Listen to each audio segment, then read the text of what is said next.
الرحيم اللهم لا سهل إلا ما جعلته سهلا رب يسر ولا تعسر رب تمم بالخير ولا حول ولا قوة إلا بالله العلي العظيم ثم أما بعد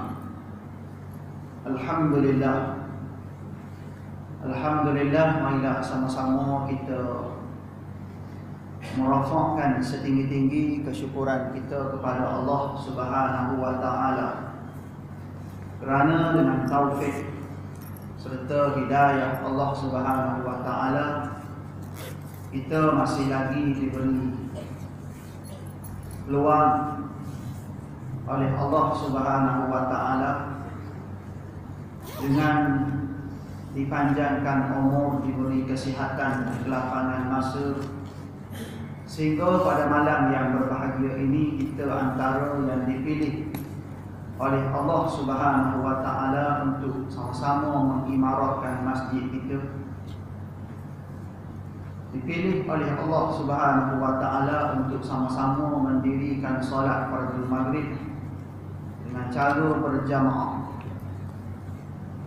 mengikut cara yang paling sempurna dan paling tepat bagi memastikan nilai di sisi Allah, kualiti di sisi Allah ialah kualiti yang tertinggi.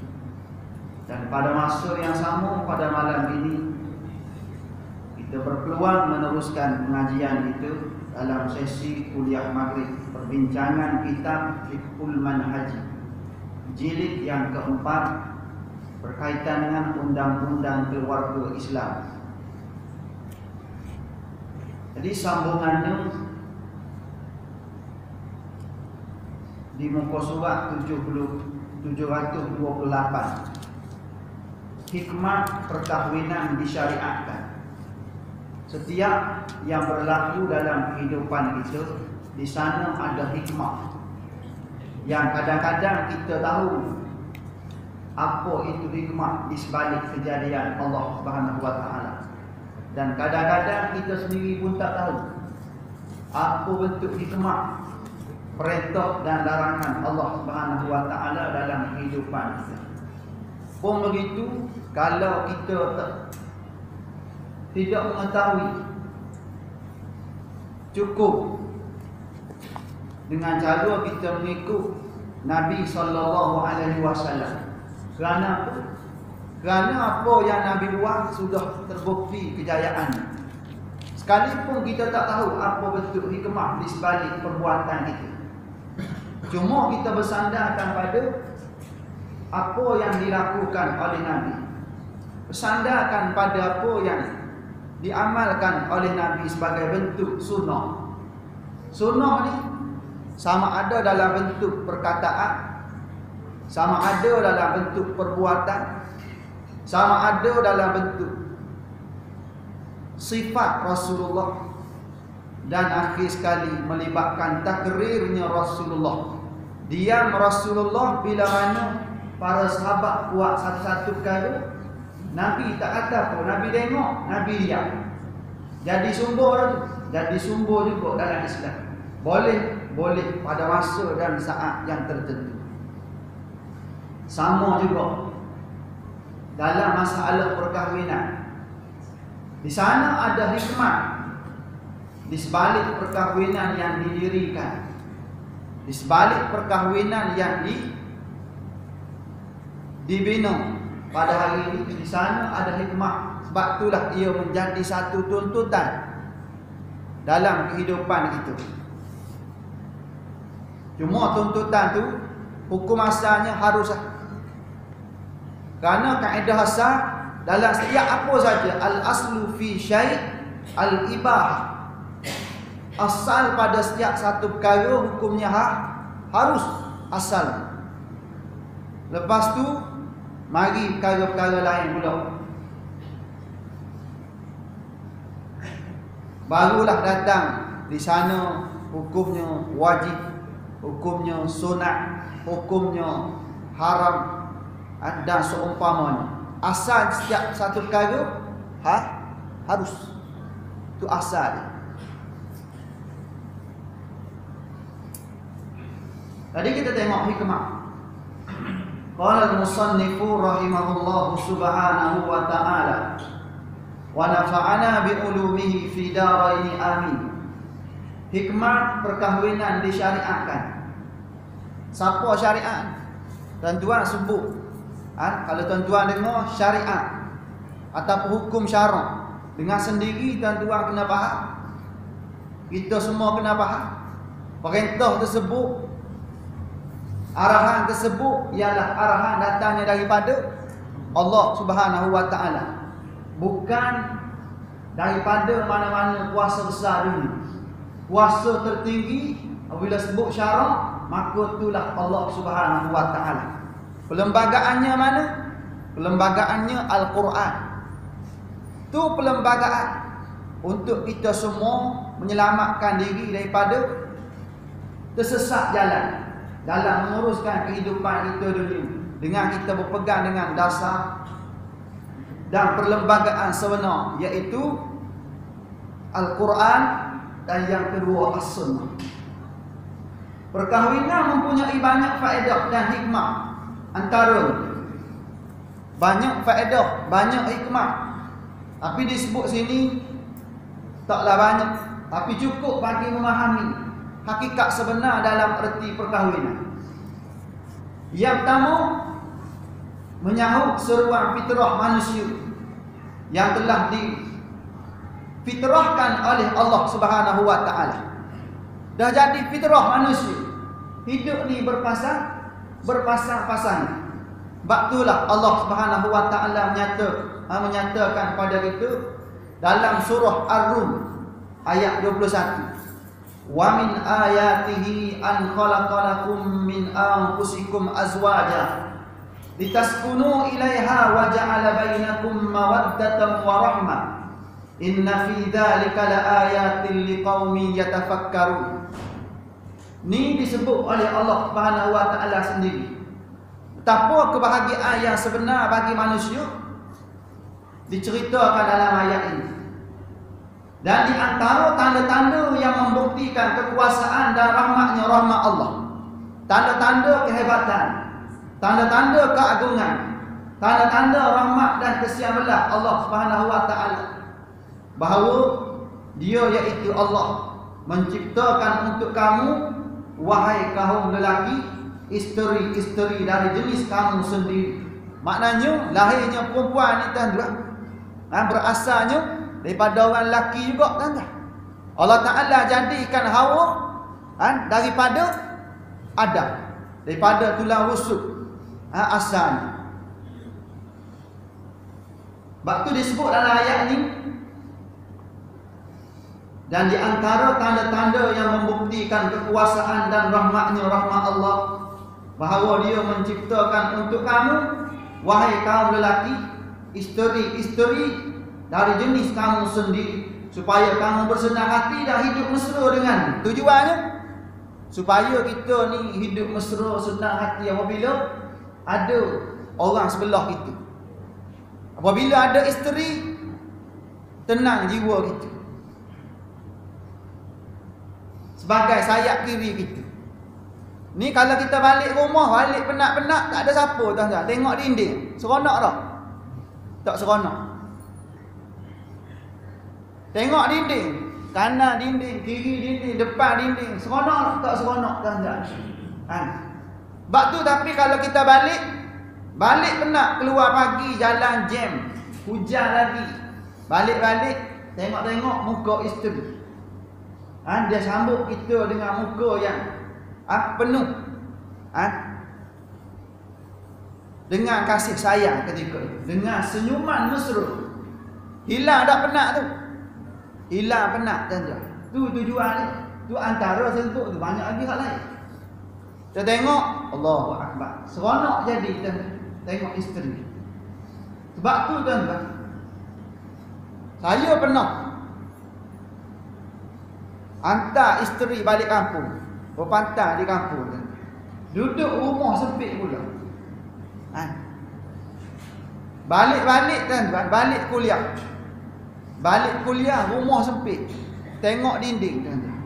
Tak boleh hidup tuan-tuan. Mula-mula rancang nak berapa lama balik hantar tu. Rancang pada asal atas kertasnya tuan-tuan. Paling lama 40 hari. Paling kurang bukan paling lama. Paling kurang 40 hari. Cuti bersalin apa hari? 3 bulan tuan-tuan. Pergi sekolah lagi. Balik rehat di kampung berapa hari? Paling kurang nak 40 hari. Berapa hari sempat? 2 minggu tuan-tuan. 2 minggu je sempat buat macam tu. Balik-balik tengok-tengok kosong rumah tuan-tuan. Tak ada bunyi dengar budak gelak ketawa daripada anak-anak tak dengar tuan-tuan. Kosong, tak ada siapa tuan-tuan. Lala sekali saya nak tenangkan jiwa tuan-tuan. Saya beli ikan. Tak boleh tengok orang, tengok ikan lah. Tengok benda hidup. Saya beli ikan tuan-tuan. Depan tu. Beli ikan apa dia panggil hok mahal tu? Ikan kelisa. Harga RM200 tuan-tuan, panjang tu harga. 3 inci RM200. Balik tengok ikan tu. Tengok ikan berenang paling kurang tenang jiwa kita. Ambil sempurna hak mana ni? Ambil sempurna tuan-tuan hak Allah Taala sebut tuan-tuan dalam syurga ni tajri min tahtihal anhar. Mengalir di bawahnya sungai-sungai. Mengalirnya sungai-sungai di bawah. Bawah syurga tuan-tuan. Saya pun fikir-fikir balik nak suruh nampak air. Air tu air yang nampak hidup. Letak ikan, balik-balik penat tuan-tuan. Tengok ikan, tengok air, paling kurang boleh tenang jiwa kita. Sebab tu setengah-setengah rumah orang dia buat benda. Dia buat kolam tepi tu, tuan-tuan. Walaupun kecil tapi ada benda hidup yang sedang berenang dalam tu. Seronok tak? Seronok tuan-tuan, paling kurang boleh tenangkan jiwa. Tapi lebih pada tu tuan-tuan, tak payah ada kolam, tak payah ada ikan, ada anak, ada isteri, tenang tak jiwa. Hak ni tuan-tuan lebih daripada segala-gala. Allah Ta'ala bagi di dunia. Pada siapa? Pada kita pada hari. Sebab tu siapa tak kahwin lagi kena kahwin cepat-cepat. Sebab nak suruh tenang jiwa. Kan? Suruh tenang jiwa. Tidak duduk serabut kepala tuan-tuan. Imam. Kalau kita dilantik jadi imam, belum kahwin lagi tuan-tuan. Makruh kita lantik imam yang belum kahwin. Dalam keadaan ada imam yang sudah kahwin. Tapi kalau tak ada orang lain, tiba-tiba dia je ada. Tak apa. Pasal apa tu? Dikhawatiri tuan-tuan, takut-takut dia bawa dalam solat. Masuk dalam solat, sepatutnya dia khusyuk dalam memimpin jemaah. Takut-takut dengan sebab tak kahwin lagi dan tak duk fikir benda tu dalam solat. Lalu nak hari sembahyang tadi, bawa kereta berhenti trafik light, tengok orang sebelah dahi licin. Teringat dalam solat. Pasal apa? Pasal tak kahwin. Tapi kalau kahwin dah, tak teringat. Teringat hak mana? Teringat hak rumah. Hak rumah muka tengok tiap-tiap hari tak teringat dah dalam solat. Sebab tu kita kena rancang.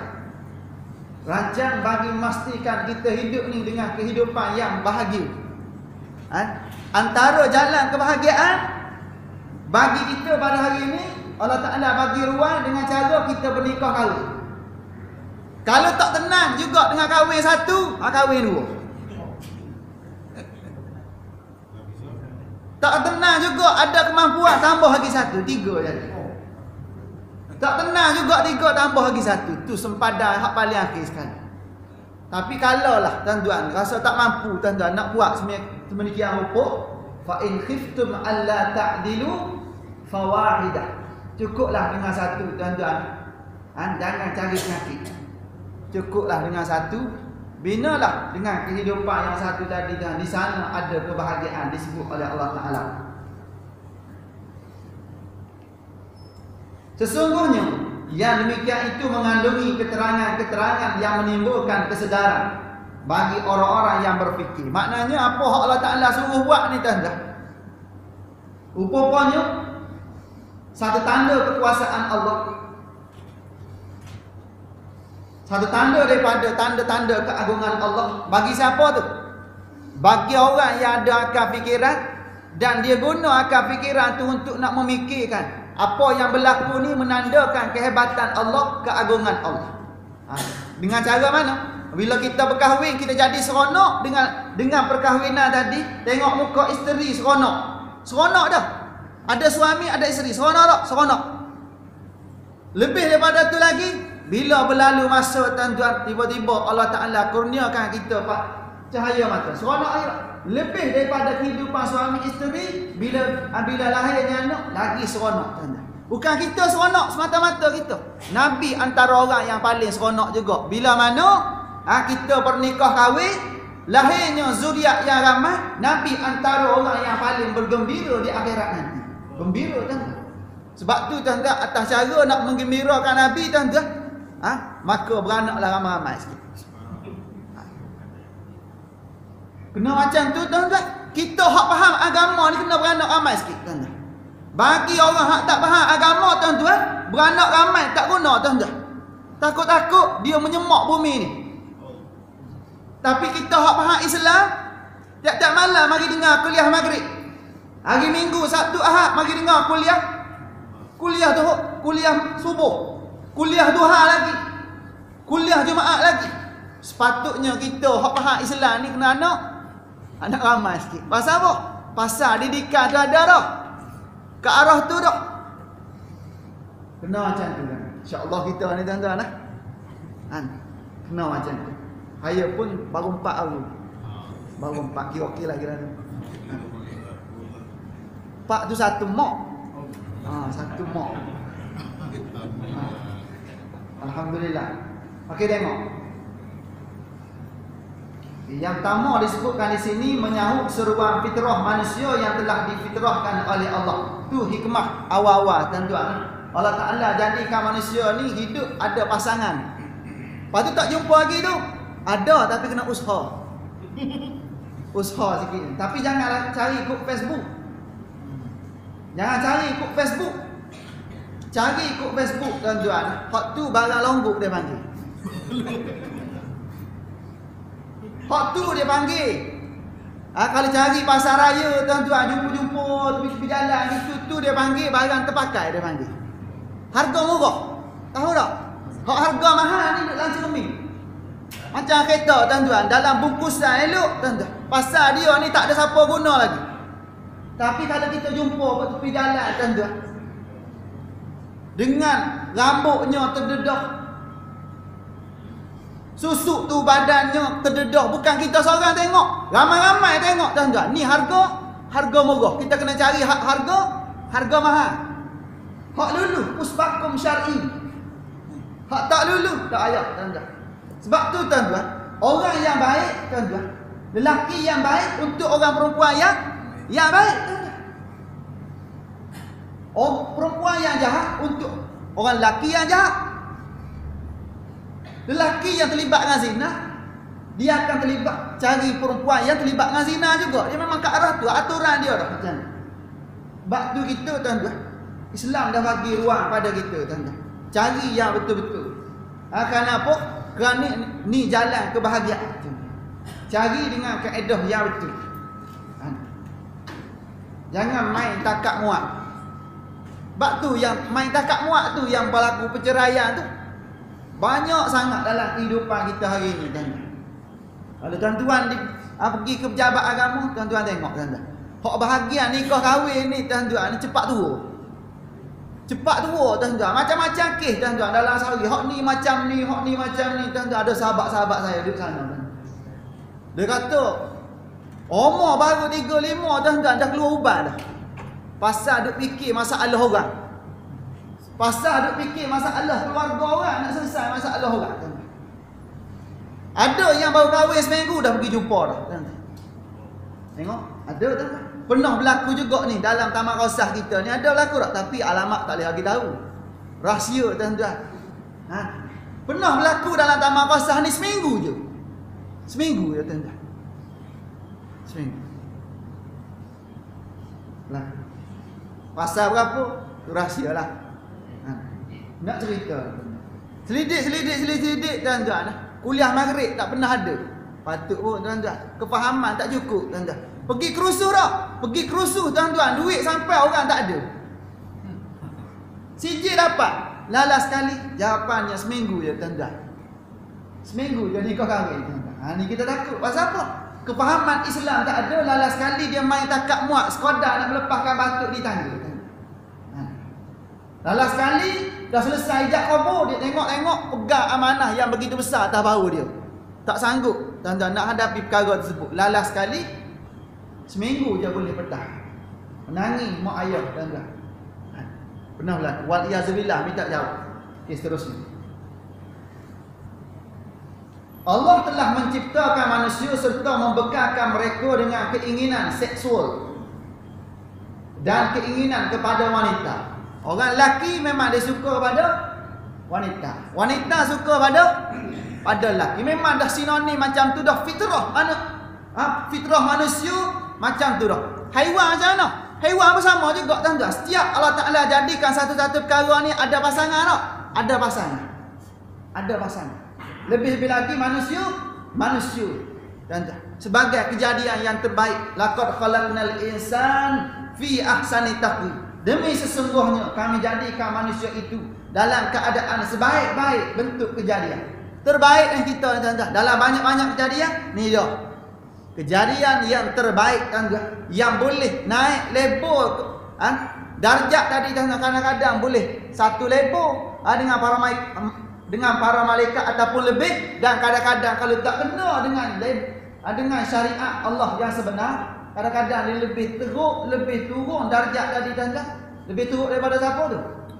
Lebih teruk daripada binatang tuan-tuan. Sebab tu ada anak hari ni. Ada tuan-tuan. Binatang saya anak tak? Saya anak. Manusia kita jumpa sana sini tuan-tuan. Jumpa sana sini tuan-tuan, kita jumpa. Dalam tong sampah, tandas awak, dalam longkang, dalam sungai, dalam laut, macam-macam kita jumpa di sana sini. Tu siapa tu? Hak Allah Ta'ala sebut mula-mula sekali manusia ni kejadian yang terbaik. Terbaik ni kalau dia guna syariat Allah sebagai syariat fitrah yang menyelamatkan kehidupan daripada awal sampai dia bertemu Allah. Tetapi kalau manusia ketepikan syariat, ikut nafsu, kadang-kadang martabat dia lebih rendah daripada martabat binatang. Sampai satu tahap dia boleh buang anak. Dia boleh bunuh anak tuan-tuan. Darah daging dia sendiri tuan-tuan. Walaupun tanpa ijab kabur yang sah, dia boleh bunuh macam tu tuan-tuan. Kadang-kadang jumpa-jumpa tali pusat pun ada lagi tuan-tuan. Ni hak ada dalam masyarakat kita hari. Kenapa? Kerana tuan-tuan, kehidupan tidak berpandukan syariat Islam yang sebenar. Keseronokan yang dirasai tidak berdasarkan panduan Islam yang sebenar. Sebab tu Islam dah bagi ruang pada kita. Jadi ibadah pula tuan-tuan. Hidup suami isteri tuan-tuan jadi ibadah. Kalau kena dengan cara tuan-tuan.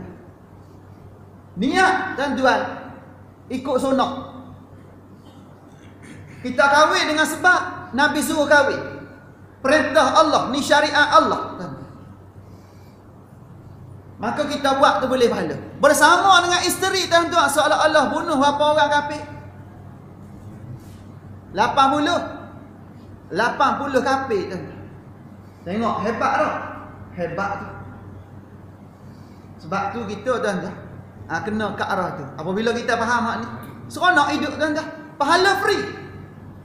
Pahala free dapat tuan-tuan. Seronok jiwa tuan-tuan. Siang seronok, malam seronok. Allahu akbar tuan-tuan. Tu nilai daripada perkahwinan yang digambarkan oleh syarak untuk kita semua. Fitrah ini juga dibekalkan kepada wanita-wanita. Wanita-wanita ni dia suka pada siapa? Wanita ni dia suka pada lelaki. Sebab tu tuan-tuan, kalau lelaki sama lelaki suka, hak tu Islam marah. Wanita sama wanita suka tuan-tuan, hak tu Islam marah juga tuan-tuan. Islam marah tuan-tuan. Orang lelaki, dia lelaki, lahir sebagai lelaki, tiba-tiba tuan-tuan dia nak jadi wanita, marah juga. Islam laknat. Dalam satu hadis Nabi nyatakan Allah Subhanahu wa taala melaknat orang lelaki yang menyerupai orang perempuan. Orang lelaki dia lahir ni sebagai lelaki, sepatutnya dia ni tuan-tuan kekal dengan lelaki. Pasangan dia perempuan. Tiba-tiba tuan-tuan, dia lelaki dia nak tukar jadi perempuan. Dia jadi apa panggil? Pondan tuan-tuan. Laknat. Lepas tu satu lagi, orang perempuan lahir sebagai perempuan, tiba-tiba dia nak ubah tuan-tuan sebagai penampilan lelaki. Laknat juga tuan-tuan. Nabi sebut dalam hadis tuan-tuan, Allah Taala laknat orang perempuan yang sama ada betul-betul ataupun lakonan, maka dia berdepan dengan laknat Allah Subhanahu wa taala. Allah Taala laknat orang macam ni. Berlaku tak sama kita? Berlaku tuan-tuan. Bukan seorang dua tuan-tuan. Kalau malam ni nak tengok boleh tu belakang dia ada. Lagi laju tuan-tuan. Saya pernah kejar juga masa ada apa ni kad apa ni? Amar ma'ruf nahi munkar tuan-tuan. Laju dia tuan-tuan. Lebih laju pada kita lagi. Tengok lengan dia besar dia pada kita. Rupanya lelaki tuan-tuan. Kalau kita kejar. Ingat-ingatkan perempuan. Rupanya lelaki. Oleh kerana Islam merupakan agama fitrah, Islam telah mensyariatkan perkahwinan untuk menyahut seruan fitrah yang terpahat di jiwa manusia. Islam bagi ruang perkahwinan ni dengan sebab perkahwinan ni fitrah manusia dah. Dengan cara mana? Menghalalkan pergaulan ni dengan cara mana? Dengan cara berkahwin. Dengan cara ijab kabul yang sah. Nak seronok lelaki perempuan boleh. Dah memang jadi fitrah manusia, tapi biar luluh puspakum syar'i. Biar luluh dulu tuan-tuan, dia cukup syarat. Biar cukup rukun tuan-tuan.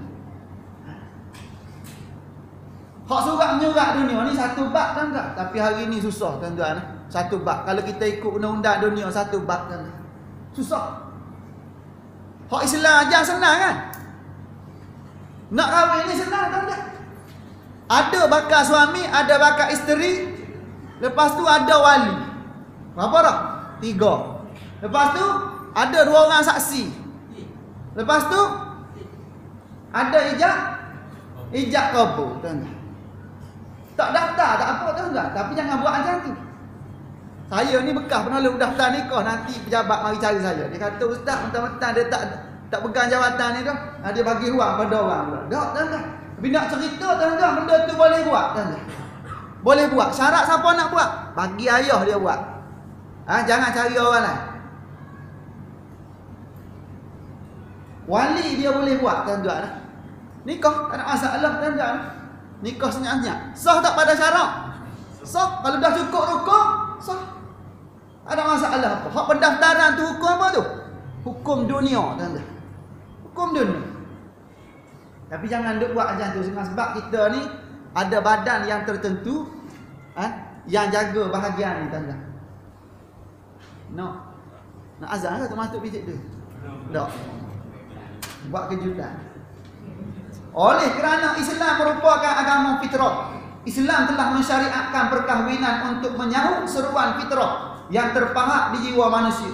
Islam menjadikan perkahwinan sebagai satu-satunya jalan yang boleh memenuhi tuntutan itu. Cara mana? Nak seronok kehidupan tuan-tuan, lelaki perempuan dengan cara tak ada cara lain kecuali dengan berkahwin. Tu je cara. Dengan cara ijab kabul yang sah. Tak kira lah pergi siam ko, nak buat di tempat kita pun boleh. Rasa payah di sini, pergi siam. Tapi balik sini kena denda lah tuan-tuan. 1,000 kena. Tapi duit banyak ni, paling kurang 15,000 seorang lelaki ni. 500 dah sekarang. Haji buat tak? Tuan-tuan. Haji kata dah turun dah, 500 dah. Kalau sebelum ni 1,000 tuan-tuan. Diskaun dah tuan-tuan. Kalau buat acak kali kemungkinan lagi diskaun tu. Pergi sekali 500 kena tuan-tuan. Pergi 2 kali 250. Tengok muka sama je ni. Dalam sekali tak ada denda dia kata. Pasal hukum ni hukum manusia tuan-tuan. Sebab tu tuan-tuan, dalam bab nikah kahwin ni tak payah susah-susah tuan-tuan. Sepatutnya tak payah kita pergi di Thailand, di mana-mana tempat yang menyusahkan kita. Sepatutnya tuan-tuan, di mana tempat kita duduk, tempat tu. Sepatutnya macam tu. Sepatutnya. Tapi tak laku macam tu dah hari ni tuan-tuan. Kerana apa? Kerana tuan-tuan pada hari ni tuan-tuan, hukum dunia pada hari ni tuan-tuan, yang kadang-kadang satu sudutnya menyusahkan, dan kadang-kadang satu sudut tuan-tuan, satu jalan untuk menelitikan, nak meneliti, nak teliti dah. Pasal apa hari ni nak pada CJ nikah mak bapak?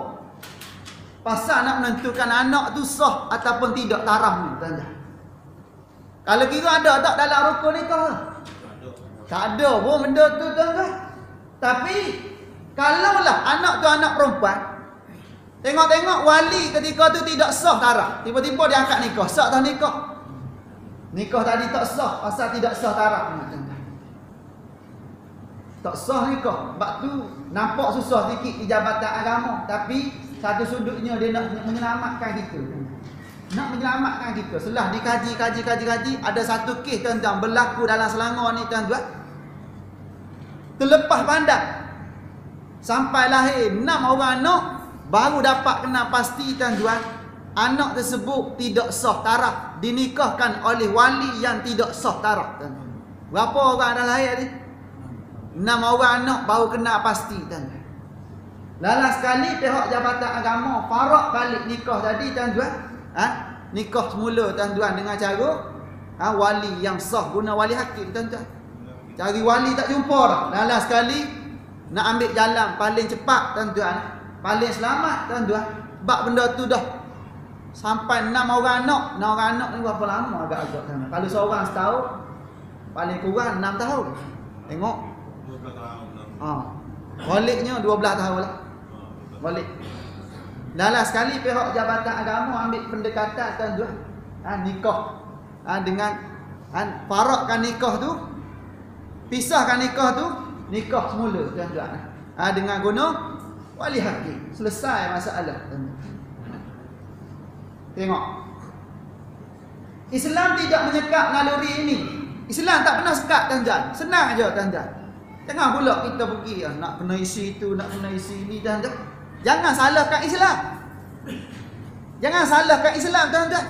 Tu teknikal kita di dunia. Islam larang tak? Tak larang.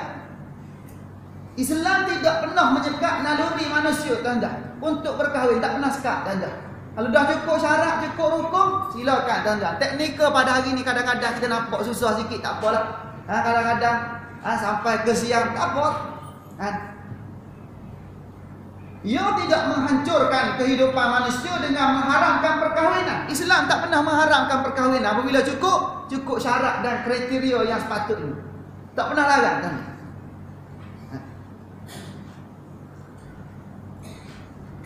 Ia juga tidak menyeru manusia agar berbujang dan hidup seperti seorang rahib.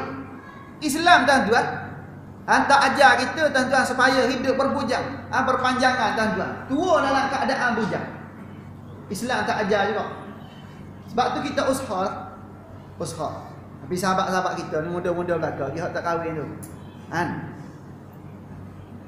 Takat 30 bawah tu kira okey lagi lah. Okey lagi.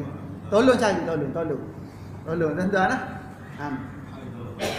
Hak ada kabel kuat tu tolong sahabat-sahabat kita hak baik-baik ni tuan-tuan, supaya zuriat yang lahir tuan-tuan biar zuriat yang baik juga. Pak tu kena tolong dalam bab ni tuan-tuan. Kena tolong. Masalah jumpa seorang, tahu kok dia. Jumpa dua tengok-tengok, tak boleh tolong pak nak ambil kat dia lagi. Penat macam tu. Ia tidak menghancurkan kehidupan manusia dengan mengharamkan perkahwinan.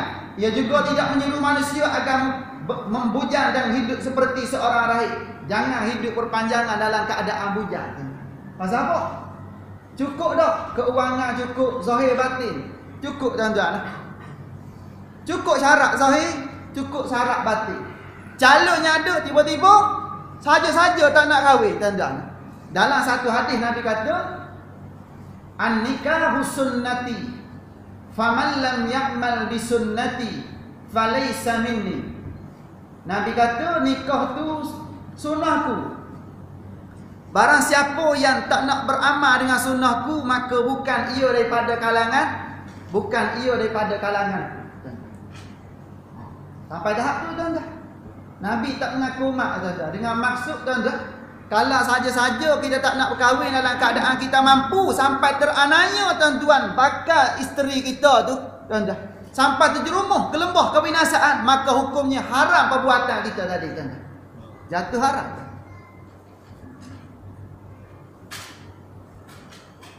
Abi Samurah radhiyallahu anhu menyatakan, Nabi melarang daripada hidup berbujang. Sa'ad bin Abi Waqqas radhiyallahu anhu berkata, Rasulullah sallallahu alaihi wasallam telah menolak permohonan Utsman bin Mas'un untuk hidup berbujang. Kalaulah Rasulullah sallallahu alaihi wasallam benarkannya, nescaya kami akan mengembira. Oh tuan-tuan, ada orang zaman Nabi dulu tuan-tuan, Utsman bin Mas'un minta dengan Nabi, pergi tanya Nabi, dia ni nak hidup dengan cara tak nak kahwin, nak hidup bujang. Nabi tak bagi kata. Pasal Allah Ta'ala jadikan kita hari ni ada pasangan tak? Ada pasangan tuan-tuan. Sekurang-kurang pasangan tuan-tuan seorang. Siap lelaki ada pasangan seorang tuan-tuan. Kadang-kadang siap seorang lelaki dua pasangan dia tuan-tuan. Kadang-kadang siap seorang lelaki ada tiga. Kadang-kadang siap seorang lelaki ada empat pasangan dia. Ni khusus bagi kita sebagai umat Nabi Muhammad tuan-tuan. Empat sampai tahap tu tuan-tuan. Sebab tu kita kata tak ada, tak jumpa. Tak ada tu dah, bukan tak ada, tak jumpa lagi. Ikhtiar doa tuan-tuan. Ada tak? Ada. Cuma tunggu masa tuan-tuan, insya-Allah ada. Jangan pilih tuan-tuan, jangan pilih. Pilih hak 50,000 sebulan tuan-tuan, duk nampak kebendaan tuan-tuan. Kita pilih tuan-tuan. Saya cerita dah cara nak pilih sebelum ni kan. Cerita dah. Tak dengar. Dengar dah kan. Dengar dah, takkan nak cerita pula panjanglah jadinya tuan-tuan. Kriteria tu kita ambil yang tu. Paling-paling besar tuan-tuan, kuncinya duduk pada agama. Pada agama. Kunci ada pada agama dan akhlak. Itu kunci tuan-tuan. Hak lain tu kecil. Hak lain kekayaan, keturunan, rupa paras, hak tu sambilan tuan-tuan. Sambilan. Nak juga, penting juga, tapi hak penting lagi, hak lebih faham agama, hak paling berakhlak, hak tu pilih.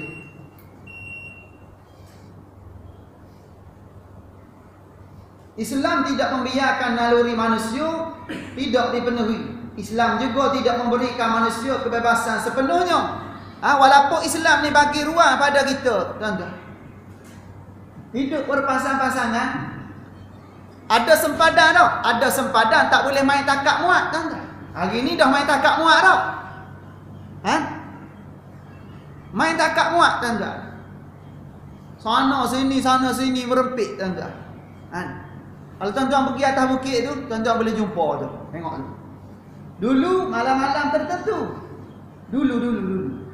Malam-malam tertentu je. Malam sambutan tahun baru. Malam 31 Ogos. Malam-malam kebesaran macam tu je. Sambil-sambil tengok bunga api. Sekarang lepas tu malam-malam Minggu, Sabtu Ahad, ramai atas bukit tu.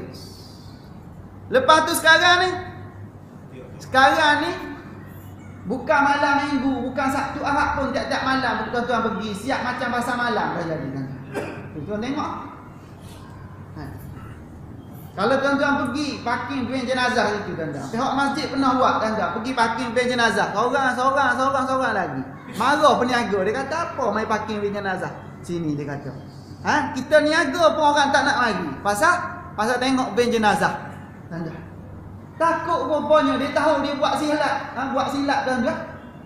Takut rupanya, takut kita masukkan dalam van jenazah. Kena dah baru ni tuan-tuan. Kita masukkan dalam van jenazah, letak kapur baru siap tuan-tuan. Masuk dalam tu menangis tuan-tuan. Seorang hak tak menangis. Kita angkat tak menangis dia. Pasal apa dalam ramai-ramai menangis belakang, takut tuan-tuan. Bau lain macam kapur baru. Seorang hak tak menangis. Sembak pasal apa tak menangis? Rupanya mabuk minara. Tak menangis dia tuan-tuan. Hak mabuk tak menangis tuan-tuan. Tengok-tengok pasal apa kawan ni tak menangis. Tengok-tengok meleleh sini dah. Kata ni teruk ni kata ni. Ha? Rupanya kena arak. Ha? Dah kena arak tuan-tuan. Lupa dunia dah tuan-tuan. Ha? Dia dah dapat kemuncak dah zuk dia tuan-tuan. Dah habis dah tuan-tuan. Tak menangis apa tuan-tuan. Itu berlaku zaman kita pada hari ini.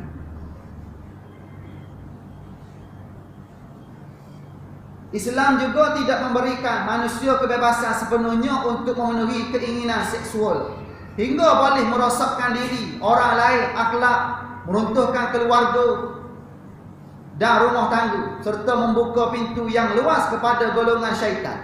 Islam tak bagi tuan-tuan. Sebab tu macam mana keadaan sekalipun hak lulu pada syarat dengan nikah kahwin. Selesai yang tu dah jadi milik kita, silakan. Tak ada masalah apa tuan-tuan. Ha? Dah jadi suami isteri kita, tak ada masalah.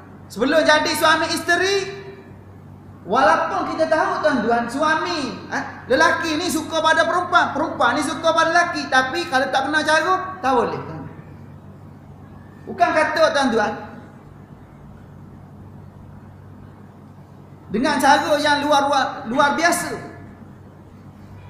dengan cara lihat pun tak boleh dah. Dengan cara syahwat sekalipun, ianya dengan cara melihat. Tengok je, dia bukan isteri kita, dia bukan suami kita. Kita tengok dengan syahwat, hukumnya haram dah ketika tu. Jatuh haram dah ketika tu. Kenapa? Kerana dah melibatkan rosak akhlak kita. Tercela dah minda kita ketika tu. Kenapa? Kerana guna keseronokan fitrah tadi tuan-tuan tak kena pada tempat. Sepatutnya kita guna pada tempat dia, tapi tak guna pada tempat. Tu yang muda-mudi kita hari ni bawa sana sini. Kadang-kadang mak ayah tengok tuan-tuan, anak perempuan dia keluar dengan teman lelaki dia. Dia tengok keluar. Anak lelaki dia tuan-tuan, dia tengok tuan-tuan membonceng motosikal dengan anak perempuan orang. Tak rasa apa tuan-tuan. Ni dia panggil dayus. Dia biarkan anak dia keluar rumah dengan yang bukan mahram. Dia keluar, biarkan anak lelaki dia bawa anak dara orang dalam keadaan tanpa ikatan ijab kabul yang sah. Maka ni kalau berlaku di bawah pengetahuan mak ayah dan ni dia panggil mak ayah yang dayus. Nabi kata ad-dayus la yadkhulul jannah. Dayus ni tak akan masuk syurga. Nak azan. Kita berhenti bagi laluan pada lain.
Tuan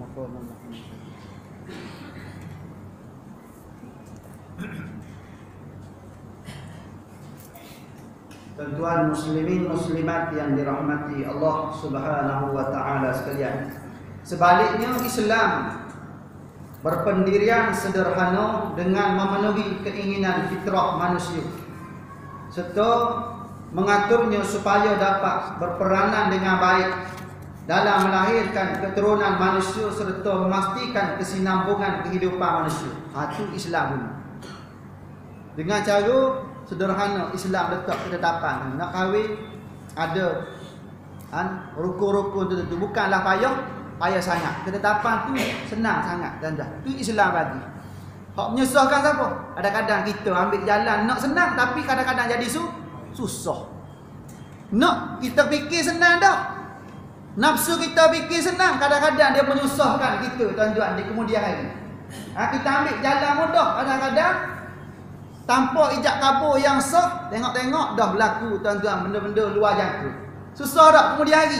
Susah kemudian hari. Nak tutup aib, kadang-kadang tuan-tuan anak yang lahir tu jadi mangsa tuan-tuan. Anak yang lahir ni tuan-tuan tak berdosa tuan-tuan.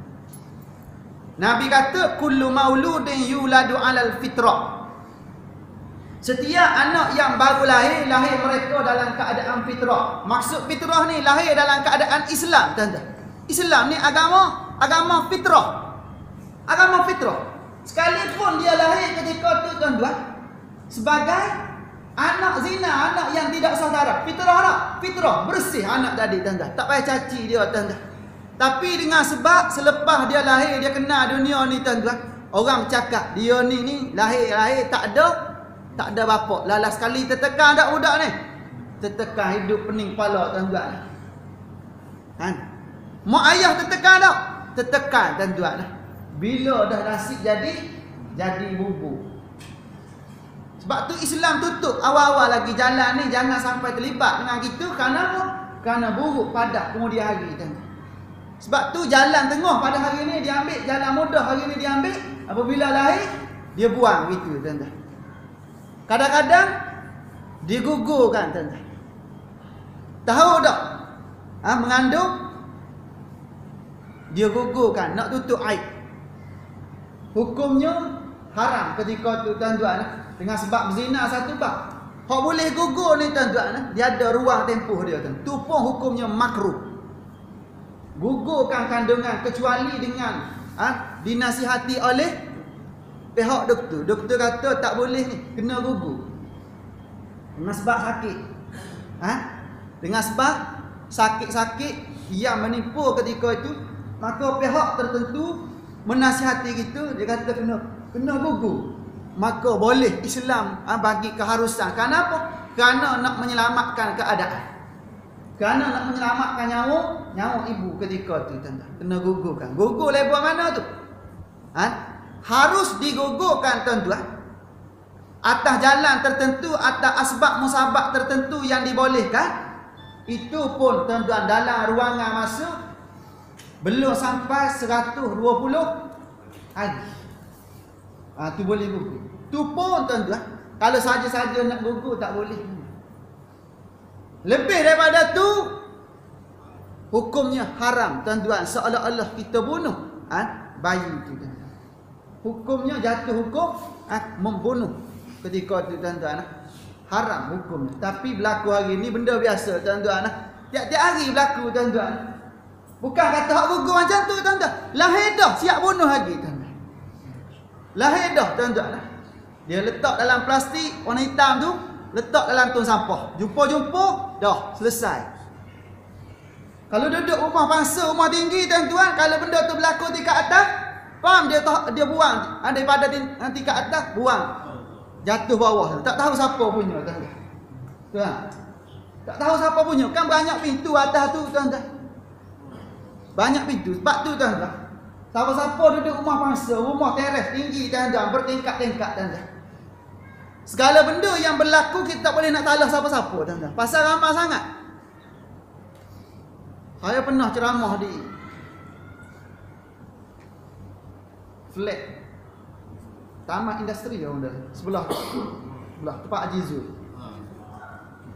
Ha? Seri Intan. Duduk tengah-tengah ceramah bunyi macam mana? Bunyi meletup tuan-tuan. Duduk tengah-tengah ceramah.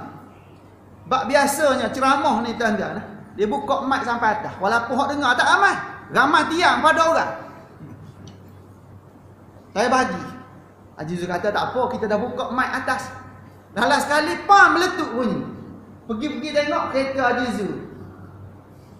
Ha? Orang lontar batu tuan-tuan atas cermin depan tuan-tuan. Ha? Batu tuan-tuan. Besar ni, besar kepala lutut batu tuan-tuan. Pam jatuh atas cermin kereta, jatuh atas tempat duduk depan tuan-tuan. Siapa buat tu? Tak tahu siapa buat. Tak boleh nak salahkan siapa tuan-tuan. Berapa kali dah berlaku? Dah berkali-kali, dah berpuluh-puluh kali tuan-tuan. Ha?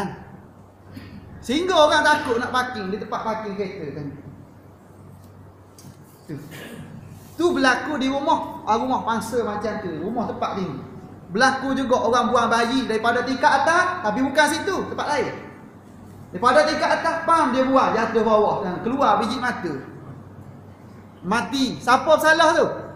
Kita tak boleh nak sabitkan siapa bersalah kecuali Allah Taala yang Maha mengetahui ketika tu tuan-tuan. Tengok zaman kita hari ini tuan-tuan. Tu label manusia yang tidak ada tarbiyah. Ha? Tak dididik dengan Islam, maka itulah dia tuan. Label siapa tadi?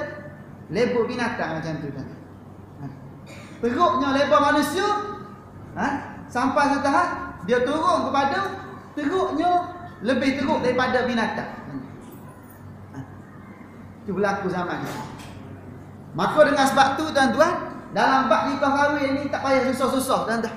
Tak payah nak letak mas kahwin mahal-mahal sangat. Hari ni mas kahwin tak mahal dah. Mas kahwin berapa ringgit dah? Dulu RM80. Sekarang ni RM300 dalam Selangor. Wilayah apa wilayah? Ada tak kahwin wilayah. RM80 lagi tak silap. RM80 lagi. Kalau di Selangor RM300. Mahal ke tu? Sekali tolak troli tuan-tuan pergi Ion Big tuan-tuan. Habis. Selesai tuan-tuan RM300 tuan-tuan. Buat mas kahwin. Hak jadi masalah hari ni apa benda tu? Hak jadi masalah hari ni hantarannya. Ha? Hantarannya tuan-tuan dia jadi berlumba-lumba hari ni tuan-tuan. Kalau si fulan bin si fulan ni kahwin anak bulan ni dengan hantaran 15,000, bulan depan tuan-tuan ke mana-mana sekalipun mesti lebih daripada 15,000 hantaran. Tengok. Lala sekali tuan-tuan menanggung risiko tuan-tuan. Anak kahwin, calon dah ada. Tiba-tiba duk tunggu hantaran tuan-tuan. Kan baru kerja tuan-tuan. Ha? Duduk bercinta daripada zaman sekolah dulu lagi tuan-tuan. Daripada darjah 5. Habis mengaji tuan-tuan dapat ijazah, tak kahwin-kahwin lagi. Habis dah tuan-tuan dapat ijazah. Balik kampung tuan-tuan tengok-tengok hantarannya mahal sangat. Tak jadi kahwin. Bawa dulu sana sini, sana sini, sana sini. Bawa dulu. Tu berlaku zaman kita hari ni tuan-tuan. Ha? Pergi hantar depan mak ayah, siap cium. Salam. Oh, tu dia salam. Siap salam cium tangan. Salam cium tangan tuan-tuan. Hari ni depan siapa? Depan mak ayah. Tengok, berlaku zaman kita hari ni tuan-tuan. Nampak warak, nampak berakhlak, tapi tuan-tuan dengan sebab tidak ada kefahaman Islam, benda haram macam benda betul pada hari ini berlaku. Perkara haram macam perkara halal hari ini berlaku tuan-tuan. Pasal apa? Pasal hari ini kita menyusahkan diri kita sendiri. Islam tak menyusahkan. Kita hari ini ikut adat lebih daripada syariat. Hak syariatnya tuan-tuan, mas kahwin tu. Nabi kata, khairal mahri aqalluhu. Sebaik-baik mas kahwin sedikit. Sebaik-baik mas kahwin sedikit. Jangan letak mahal-mahal. 300 mahal, tak mahal tuan-tuan, sikit tu. Sahabat-sahabat saya masa di Mesir tuan-tuan, kahwin dengan satu naskah Al-Quran tuan-tuan. Selesai, balik tuan-tuan macam tu. Kita tengok neleh hari ni. Kita balik kahwin kat rumah tuan-tuan. Sebiji Quran tuan-tuan, satu naskah Quran je tuan. Boleh tak? Boleh. Khairal mahri aqallu. Sebaik-baik mas kahwin sikit tuan-tuan. Bukan nak jual beli anak. Ni hari ni jadi terbalik tuan-tuan. Jadi balik kita letak mas kahwin dia sikit dah, ikut dah ketetapan pihak jabatan. Tapi kita duduk bersandarkan pada adat pengamalan semasa tuan-tuan. Dia panggil apa? Hantarannya tu mahal tuan-tuan. Tu adat. Adatlah yang menyusahkan kita hari ni. Sebab tu adat ni boleh ikut tak? Boleh ikut selagi mana dia tak bercanggah dengan syariat. Tapi kalau dia bercanggah dengan syariat, kena ikut tak? Tak boleh ikut. Tak boleh ikut tuan-tuan. Adat yang bercanggah dengan syariat, tak boleh ikut. Tapi kalau lah mas kahwin tadi, sikit tak? Tiba-tiba hantaran tu taklah mahal sangat, mampu pun, maka ikutlah. Kerana apa? Kerana dah berlaku kebiasaan dalam masyarakat kita. Dah berlaku biasa. Tapi kalau lah dengan sebab nak ikut hantaran tu, kawan ni terpaksa berbujang bertahun-tahun. Terpaksa tuan-tuan tunggu, bertempoh. Bukan bujang lah tuan-tuan, bujang tu pelantar tuan-tuan. Terpaksa tuan-tuan duk tunggu demi tunggu bertahun-tahun dengan sebab nak persiapkan hantarannya. Maka hak ni tak payah ikut. Kerana apa? Kerana adat yang bercanggah dengan syariat ketika tu. Dikhawatiri takut-takut duk kejar adat, takut-takut kita bawa sana sini. Kalau berlaku laki perempuan 2 orang. Orang ketiga siapa tu? Orang ketiga syaitan tuan-tuan. Orang ketiga syaitan. Pasal apa tak kahwin-kahwin? Tunggu hantarannya cukup. Tu dia menyusahkan kita. Tak payah ikut yang tu. Kadang-kadang boleh kahwin tak? Kadang-kadang ikut adat lain pula. Renjis pula. Merenjis pula. Ni antara benda yang bercanggah dengan syariat lagi. Berlaku tak? Berlaku lagi tu. Nak seronok-seronok tapi tasyabuh dengan pengamalan dalam agama Hindu. Kita ambil tanda. Ambil berah kunyi tabur. Nak halal siapa? Wallah a'lam tanda. Iblis tak lari dengan berah kunyi tuan-tuan. Iblis tak lari dengan berah kunyi tuan. Dia tak takut pada berah kunyi. Sebab tu kalau nak tabur juga kena bawa ayam. Letak ayam situ taburlah berah kunyi tuan-tuan. Ayam pun seronok lain macam rasa hari ni dia kata. Rasa kunyit, perisa kunyit hari ni. Tak apa silakan. Nak tabur berah kunyit. Dengan sebab nak bagi makan ayam, tu tak bid'ah. Tapi kalau saja-saja tabur berah kunyit, nak halau syaitan iblis, ni antara benda khurafat yang sedang diamalkan dalam masyarakat kita yang perlu dihentikan seberapa segera. Kan kita berdoa. Bila dah kahwin kita doa barakallahu lakuma. Betul kan? Wa baraka alaikuma. Wa jama'a bainakuma fi khair. Kita doa tuan-tuan. Kita doa keberkatan untuk kedua-dua mempelai. Berkat ni siapa bagi? Allah Taala bagi tuan-tuan. Sebab tu apabila kita tahu Allah Taala yang terima doa kita, yang berkati tuan-tuan segala-gala kita buat ni tuan-tuan, dengan syarat tak bercanggah dengan syariat. Tapi kalau bercanggah dengan syariat, berkat tak? Tak berkat tuan-tuan. Sebab tu doa dah tadi. Doa. Lala sekali tuan-tuan, penghalang doa ada lepas pada tu tuan-tuan. Lesak tuan-tuan. Sebab tu kita kena berhati-hati dalam bab ni. Biar betul telus dengan syariat Allah Subhanahu wa taala. Tu baru yang pertama. Satu je malam. Tengok je habis masa. Tengok masuk yang kedua sikit.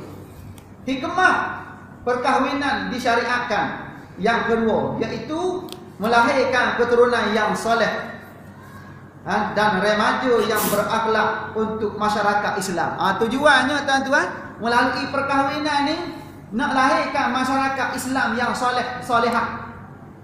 Nak lahirkan remaja-remaja yang hebat tuan-tuan.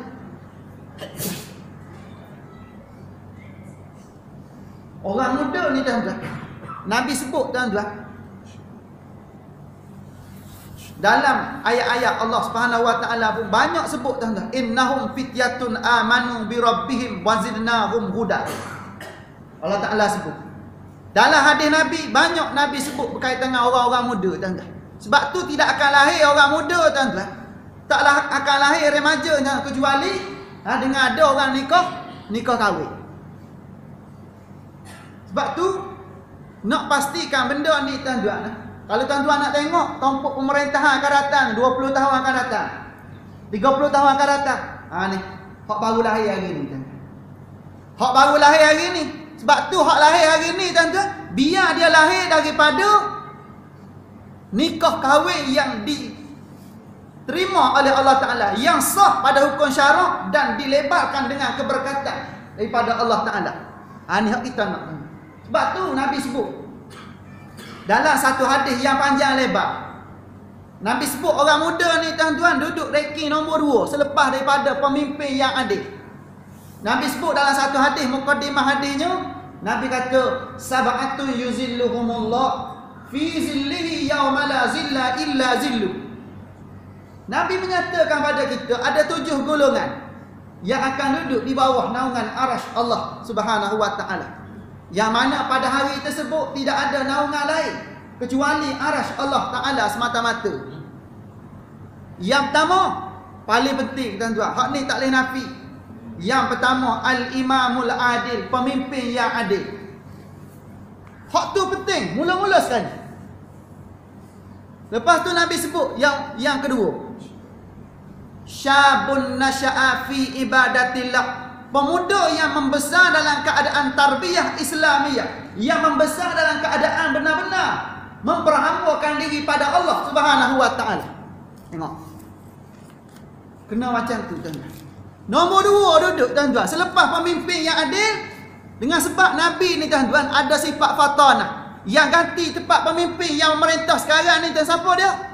Pemuda-pemuda zaman kita pada hari ni. Lalu Nabi sebut nombor 2, pemuda. Pemuda yang ditarbiyah dengan tarbiyah Islamiyah, yang membesar dalam keadaan fitrah Islam, yang membesar dalam keadaan memahami Al-Quran dan hadis. Maka Nabi letak nombor 2 sebagai orang yang akan duduk di bawah arasy Allah Subhanahu wa taala bersama-sama dengan VIP yang lain. Barulah Nabi sebut yang lain. Yang ketiga secara sepintas lalu. Yang ketiga Nabi sebut rajulun qalbuhu mu'allaqun bil masajid, seorang laki-laki yang hatinya terpaut dengan masjid, program di masjid, berjemaah di masjid, termasuk kalilah muslimah yang tidak menimbulkan fitnah. Seterusnya, yang keempat Nabi sebut rajulani tahabba fillah ijtama'a alaih wa tafarraqa alaih, 2 orang laki-laki yang berkasih sayang kerana Allah, bertemu kerana Allah, berpisah juga kerana Allah. Duduk nombor 4, ukhuwah Islamiyah. Nombor 5, rajulun da'athum ra'atun zatu mansibin wa jamalin faqala inni akhafullah rabbal alamin. Nombor 5 Nabi sebut seorang laki-laki yang diajak oleh seorang perempuan bangsawan yang cantik molek, berdahi licin, tentu menggairahkan. Ajak buat apa tu? Ajak untuk melakukan zina. Lalu lelaki ni tolak pelawaan tadi, inni akhafullah, sesungguhnya aku takut kepada Allah Subhanahu wa taala. Nombor berapa duduk? Nombor 5 duduk yang tu. Nombor 6 rajulun dzakarallah, rajulun tasaddaqa bi sadaqatin fa akhfaha hatta la ta'lamu shimaluhu ma fa'alat yamin. Nombor 6 Nabi sebut seorang laki-laki yang bagi sedekah dengan penuh ikhlas. Seolah-olah keikhlasan tadi gambaran macam mana? Bagi dengan tangan kanan, tangan kiri tak tahu, ikhlas. Yang akhir sekali baru Nabi sebut ya Hanana. Nabi sebut yang akhir sekali tuan-tuan, rajulun dzakarallahu qaliyan fafadat ainahu. Nabi sebut akhir sekali, penting dah ni. Penting, ketujuh-tujuh ni semua benda penting lah. Akhir sekali Nabi sebut seorang laki-laki yang menyebut nama Allah dalam keadaan bersunyi-sunyian, menyebut nama Allah, istighfar pada Allah, selawat pada Nabi. Tiba-tiba mari insaf tuan-tuan, mengalir air mata keinsapan tuan-tuan. Maka Nabi sebut nombor 7 tuan-tuan. Nombor 7. Pemuda nombor apa tadi? Nombor 2, penting tuan-tuan. Selepas daripada pemimpin yang adil, pemuda terus dah. Syabun nasya'a fi ibadatillah. Syabab, orang muda tuan-tuan. Sebab tu kita hari ni nak lahirkan generasi muda yang soleh, salihah. Tak dapat tidak tuan-tuan, melalui perkahwinan dan ijab kabul yang sah tuan-tuan. Baru lahir tuan-tuan, dengar kaedah ayah betul tuan. baru lahir tuan-tuan. Sebab anak-anak yang soleh, anak-anak yang solihah, pemuda-pemuda tuan-tuan sebagai tiang negara ni tuan-tuan. Dia tengok pada mana? Tengok pada mak ayah sebagai pendidik. Guru di sekolah.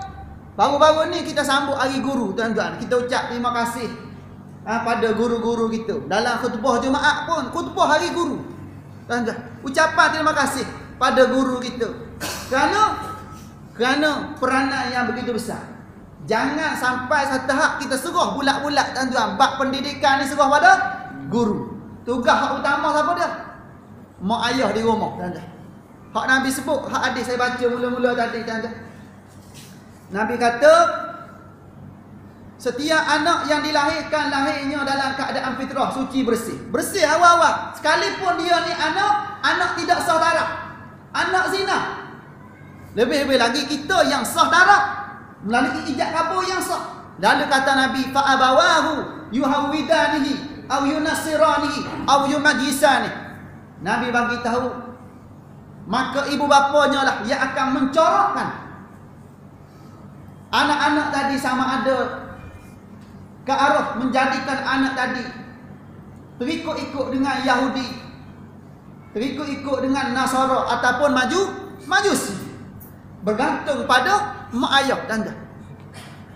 Kalau kita faham Islam, maka anak tu akan faham Islam tanda. Anak akan tengok bagaimana mak ayah dia bercakap, bagaimana pakaian mak ayah dia, bagaimana pergaulan mak ayah dia. Dia akan terdidik dengan sendiri tanda. Tu peranan ibu dan ayah di rumah begitu besar. Sebab tu saya sebut dah awal-awal tadi, kita yang Allah Ta'ala bagi kefahaman ni tuan-tuan,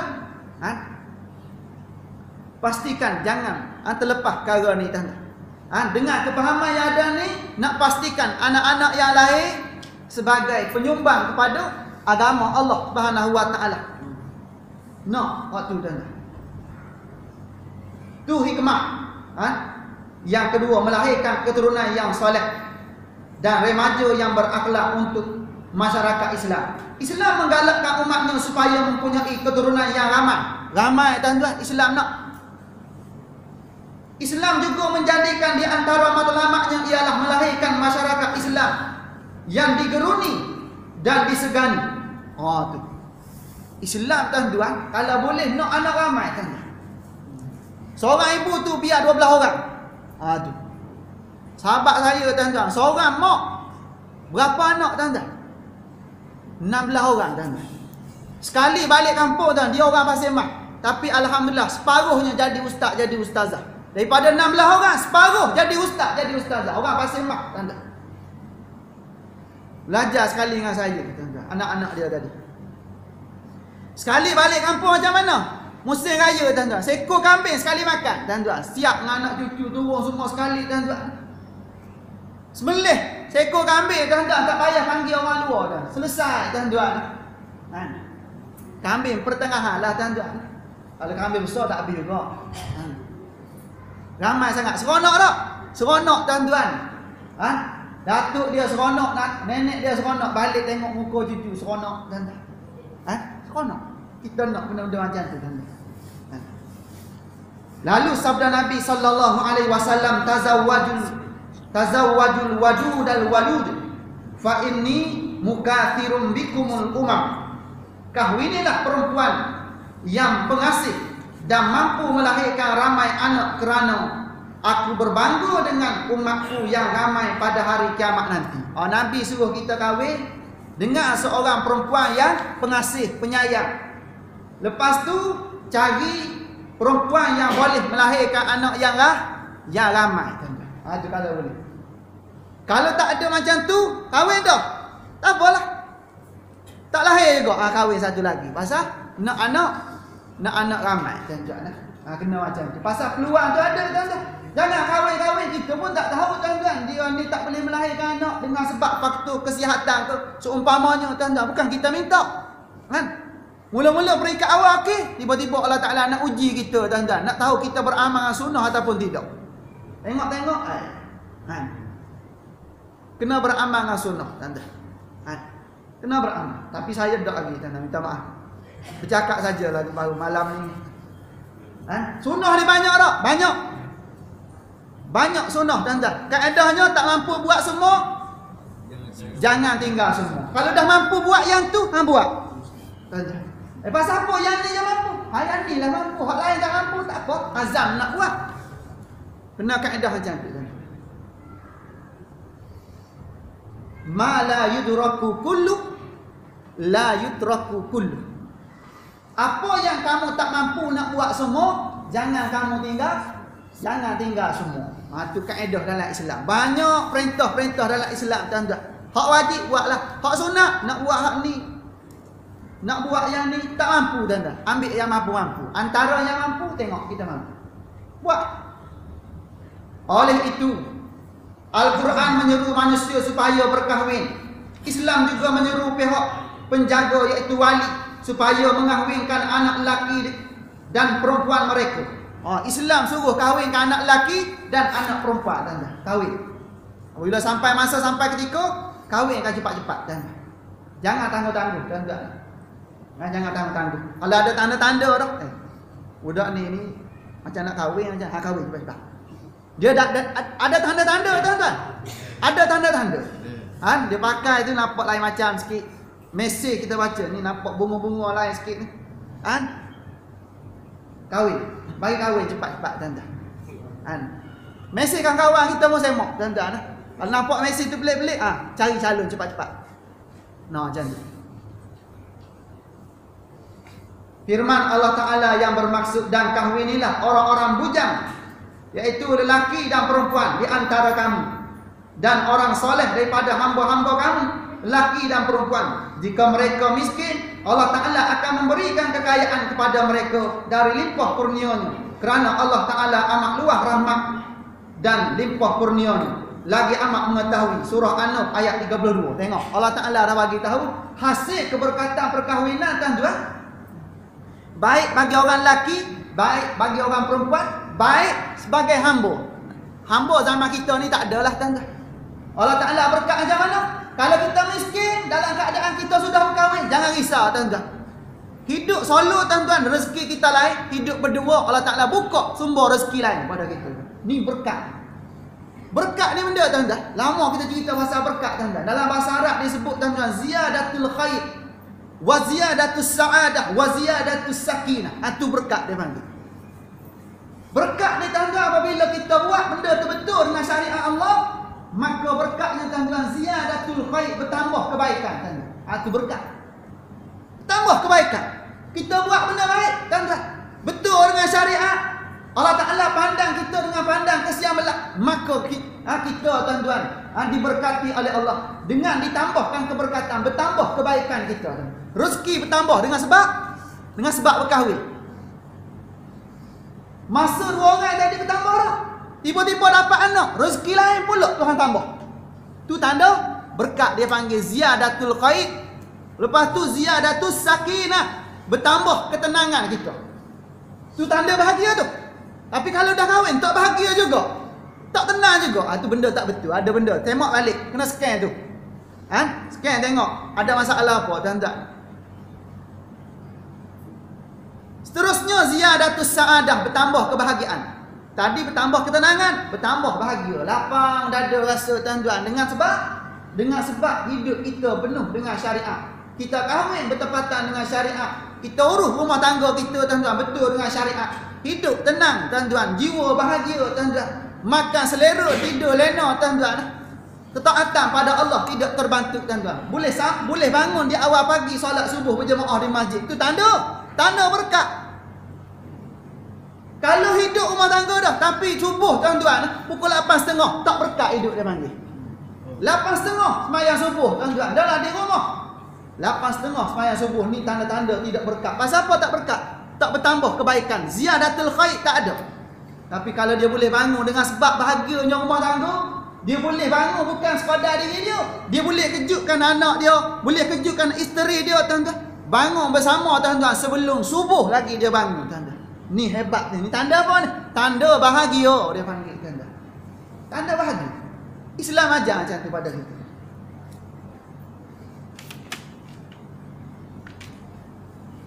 masyarakat yang dipenuhi dengan remaja, yang dibesarkan di bawah didikan ibu bapa yang pengasih dan penyayang serta mengetahui bagaimana membentuk akal serta kebolehan anaknya adalah lebih baik daripada masyarakat yang dipenuhi dengan generasi yang lahir daripada perbuatan zina. Ni, hak lahir dengan sebab zina tertekan tuan-tuan. Hak lahir dengan sebab zina ni mereka adalah generasi terbuang. Pergi sekolah tuan-tuan, orang dia ejek pasal apa? Dengan sebab perbuatan zina. Mak ayah dia walaupun tidak sah taraf. Malu ketika itu. Mereka tidak pernah mengenali bapa yang mendidik dan ibu yang membelai mereka. Mereka dibesarkan dalam keadaan jiwa mereka membenci dan mendendami ibu bapa, masyarakat dan manusia keseluruhan. Ada jadi macam tu. Pasal apa? Pasal hidup tertekan, sempit jadi tuan-tuan. Pasal apa? Pasal tuan-tuan perbuatan ibu dan ayah walaupun tidak sah taraf, anak tanggung risiko juga tuan-tuan. Tempiah di sebalik di sebalik tuan-tuan tidak berkah hidup mak ayah tadi tuan-tuan, dengan sebab tidak sah taraf, anak tadi menanggung risiko. Walaupun anak ni tuan-tuan pada asalnya bersih tuan-tuan, fitrah, tapi tempiah tu dialami dah. Rasa juga tuan-tuan tertekan hidup kan. Sebab tu kita hak diberi kefahaman Islam ni tuan-tuan. Ambillah peluang tuan-tuan. Jangan biarkan perkara ni berleluasa dalam masyarakat kita. Kita guna kaedah Islam. Tuan-tuan. Duduk di level wasatiyah pada hari ni tidak menyusahkan kita pada hari ni tuan-tuan. Nak kata senang sangat, tak senang juga tuan-tuan. Ada juga kena buat kerja tuan-tuan. Walaupun ad-dinu yusrun, Islam ni agama yang mudah, tapi ada kriteria-kriteria yang perlu kita buat tuan-tuan. Masih lagi dalam bab senang lagi hari ni tuan-tuan. Gunalah kesenangan dalam Islam tuan-tuan, untuk kita pastikan kehidupan kita, rumah tangga kita, anak isteri kita diberkati oleh Allah Subhanahu wa taala. Untuk seterusnya yang ketiga ni sambung akan datang. Di sini ada soalan tuan-tuan. Yang pertama tuan-tuan, ada soalan orang hantar ni. Adakah boleh solat gaib buat jenazah yang telah dikebumikan? Hukumnya boleh lah. Boleh lah tuan-tuan. Solat gaib tuan-tuan. Ada orang tanya, wallahu alam ni soalan mesej tuan-tuan. Wallahu alam. Boleh lah, tak ada masalah tuan-tuan. Boleh. Tak sempat tuan-tuan nak mari masjid tengok-tengok, dah bawa pergi kubur dah. Pergi kubur tengok-tengok, dah masuk dalam dah. Selesai dah tuan-tuan. Boleh tak? Boleh pergi. Allahu akbar tuan-tuan. Tak ada masalah tuan-tuan. Islam ni mudah tuan-tuan. Boleh, tak ada masalah. Dibenarkan dalam Islam. Lebih-lebih lagi melibatkan mak ayah kita. Contohnya mak ayah kita di negara kita, tiba-tiba kita duduk di Timur Tengah. Boleh buat sana tak? Boleh tuan-tuan. Syarat kita kena pastikan dulu dikebumikan di sini. Dikebumi, telefon dulu, melalui mesej ke, dah confirm tuan-tuan melalui berita yang sah, dah dikebumikan, maka boleh solat gaib ketika itu. Boleh, tak ada masalah apa-apa. Lebih-lebih lagi alim ulama tuan-tuan. Boleh buat tak? Boleh buat juga tuan-tuan. Kalau duduk dalam negara yang sama, pastikan melebihi 2 marhalah. Tak sempat nak pergi. Kalau pergi pun tak sempat juga. Dengan sebab kekangan kerja dan seumpamanya jalan jam tuan-tuan, tak sempat nak pergi. Ulama mati, boleh buat solat gaib kat sini? Boleh buat tuan-tuan. Syarat tepat dikebumikan itu melebihi 2 marhalah. Jadi musafir tuan-tuan, sempadan musafir tu boleh buat solat gaib tuan-tuan. Lepas ni kita buat buat kita buat. Macam mana? Buat dah tak? Dah buat belum? Buat dah, alhamdulillah. Bagus tu. Tu tanda kita beramal. Sepatutnya saya tak jawab dah pasal buat dah. Pasal tahu dah. Maknanya boleh buat tuan-tuan. Hak tanya tu kemungkinan keliru tuan-tuan. Ilmu tu dah ada, kemungkinan ada keliru sikit. Malam ni kira jelas. Jadi tuan-tuan sepada itulah untuk malam ini. Moga-moga dengan perbincangan yang kita sama-sama hayati pada malam ini dapat memberi sedikit pencerahan kepada kita semua dalam meneruskan kehidupan berumah tangga. Bagi memastikan kehidupan rumah tangga kita ialah kehidupan yang benar-benar mendapat kebahagiaan bukan sekadar di dunia, bahkan kita nak kebahagiaan sebenar bukan sampai ke anak cucu. Kita nak matlamat sebenar kita nak sampai ke syurga Allah Subhanahu wa taala. Sebab tu apabila tu matlamat kita tidak akan reda tuan-tuan, isteri kita dedah aurat pasal matlamat syurga Allah. Tidak akan reda anak kita dedah aurat pasal apa? Matlamat kita tuan-tuan, biar kita hidup semati tuan-tuan, ahli keluarga kita tuan-tuan, dunia dan akhirat sampai ke syurga Allah. Tidak akan reda benda-benda yang berbentuk maksiat dan larangan Allah berlaku di bawah pengetahuan kita. Ni misi kita dalam pembelajaran ni sebenar tuan-tuan. Jadi sekadar itulah. Siru ala barakatillah. Assalamualaikum warahmatullahi wabarakatuh. Lewat dah. Tapi walaupun lewat tuan-tuan, saya ada satu lagi kali. 3 minit ni. Ni program tahunan. Majlis amal tilawah Al-Quran, bacaan surah Al-Ikhlas dan zikir tahlil bulan Ramadan Al-Mubarak. Program tahunan Ihya Ramadan bertempat di Masjid Pondok Au Cina. Ada orang Pasir Mah? Ada. Ada.